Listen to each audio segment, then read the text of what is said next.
Now, tonight, in a few moments, you'll see my interview with Jodie Emery, whose husband Mark is in prison because of his drug activism. We recorded it a bit earlier, different shirt and tie. Yes, even British people have more than one shirt. I don't think he should be incarcerated, frankly, but he did pretty much provoke the authorities until they acted. He wanted to be a martyr. I find it difficult to empathise or sympathise too grandly about this when drug use is generally a choice and a bit of a self-indulgent one at that. Oh yeah, I know. The libertarians now will be having a fit because of what I'm saying. Look, chill, guys, calm down, have a drink or something like it. There are worse crimes. There are worse crimes than drug use, but it is a crime. I mean, putting the legal aspect of the cannabis legalization argument aside for a moment, it should be entirely obvious, even to someone who is high, that inhaling smoke into the lungs is likely to have a carcinogenic effect. I mean, indeed, the medical community is now suggesting that cannabis is not less, but perhaps more likely, even twice as likely, to lead to lung cancer than tobacco. Again, you're going crazy when I say this. How can he say this? It's a good thing. No, it's not. Beyond the lungs, there's now increasing evidence of other organs being damaged by cannabis. Also, that regular cannabis use massively increases the chance of psychotic episodes and mental instability among those with an existing proclivity. And that's now universally accepted within the scientific research community, whether you like it or not.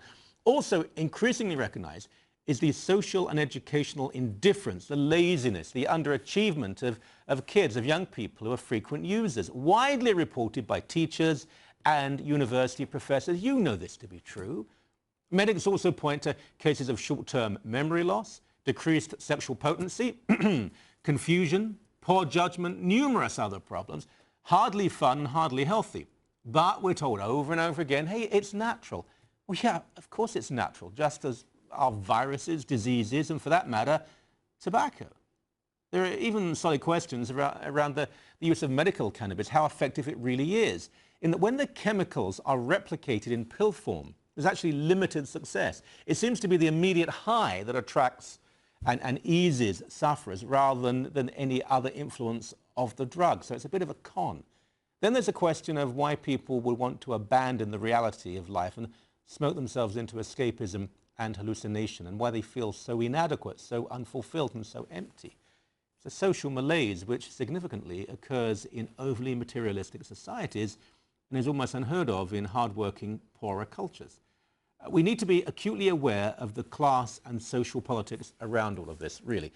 Tobacco is perceived as being more a working-class, blue-collar addiction, whereas cannabis is a chosen drug of the middle classes. Of course it is. We've all met the boring, oh God, the boring business guy who groans on about how he relaxes with a joint just as other people relax with a beer or a glass of scotch. So while the medical, political, and media world opposes cigarettes, it's reluctant to condemn cannabis for fear of being seen as old-fashioned and frightened of change. Make silly jokes about munchies, pompously explain why you smoke up with your kids because that's a mature thing to do, and even be self-righteous about the drug war. But don't complain when cancer eats away your body and the children become moronic. Because remember, it's harmless and it's cool. So, to reiterate what I said earlier, I know I'll now be inundated with emails telling me I'm stupid and evil. Sorry, guys, but if you care, if you really, really care about right and wrong, you will become angry about poverty, racism, war, not about getting high and listening to old Pink Floyd albums. As for Jodie, I've always been pretty gentle with her when she comes on the show. Well, let's argue a bit and see what happens.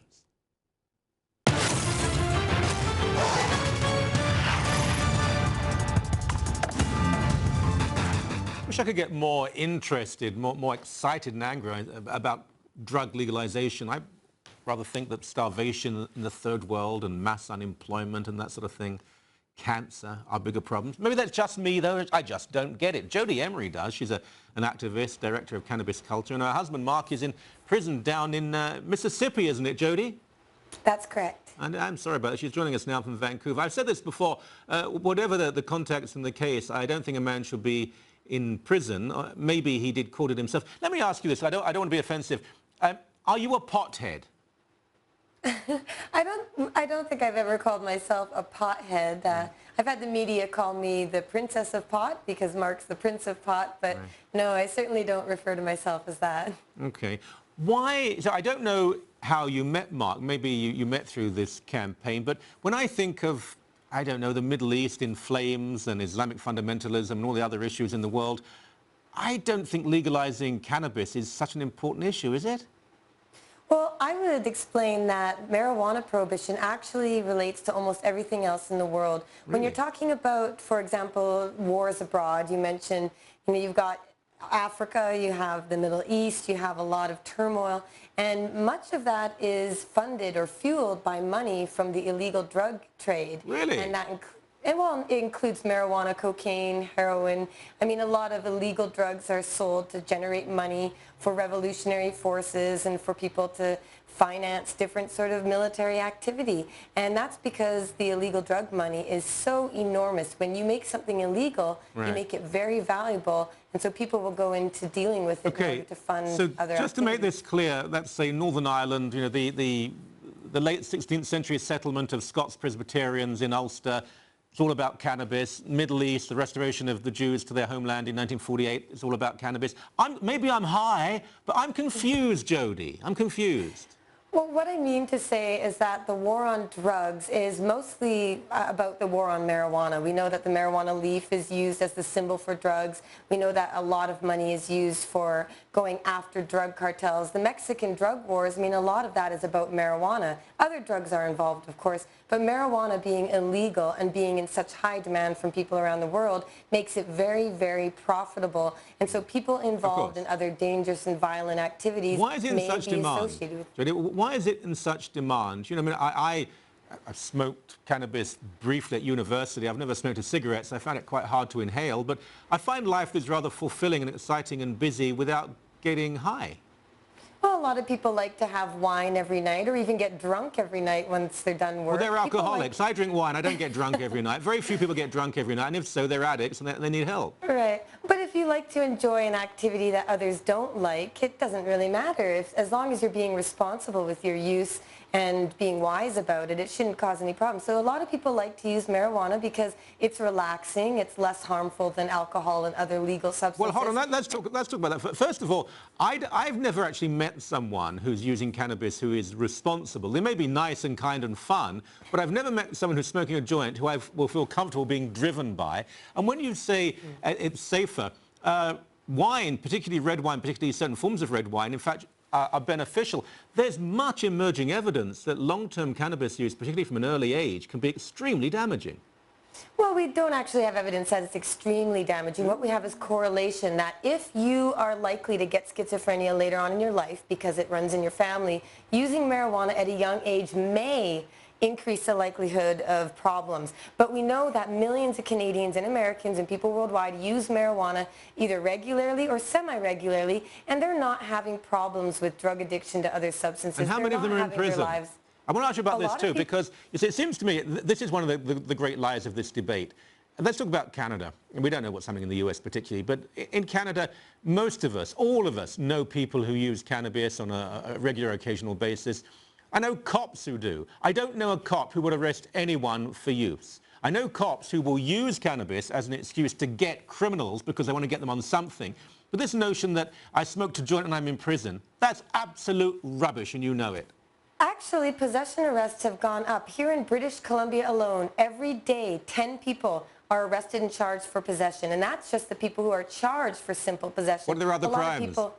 What are their other crimes, Jodie? Almost all of them have committed other crimes. They happen to have cannabis too. There may be associations, but we're doing our Sensible BC referendum here and researching the amount of money spent, and possession arrests continue to rise. Again, a lot of this is just young people who have marijuana on them, and mostly minorities too. We know that drug law enforcement... How much do they have on them? Because I'm sorry, it is simply untrue that a kid who has a joint on him will be arrested. That's simply untrue. If you're possessing a huge amount for sale, you may be arrested, yeah.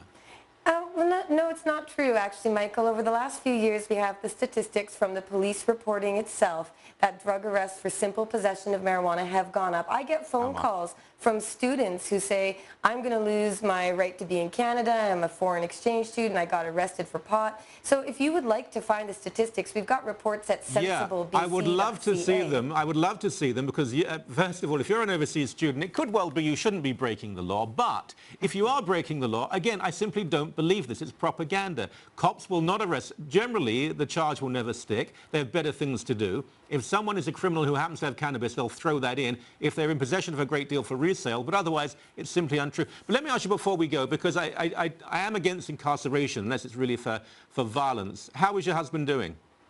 He's doing as well as can be. I'm flying down to Mississippi to visit him this weekend. But he's an example of how people who don't sell marijuana, never sold marijuana, go to prison for crimes related to marijuana. I mean, well, he was challenging the system, wasn't he? I mean, there was a certain martyrdom. But he never went to the United States, though. And people here challenge the system in China. We don't ship them off there to be punished. But the point being they'll be killed in China. There's no democratic system. There's no rule of law. People are killed through the drug war. Let me tell you, SWAT raids happen throughout every day in the United States, and people are killed in this drug war every single day around the world. Of course they are. People die for all sorts of things. I mean, Al Capone was a criminal who used alcohol prohibition. He would have used anything else. He was also using prostitution and very early forms of drug use too. Anyway, I do wish you well, and I do have concerns about your husband being in prison, and I think that probably could be resolved.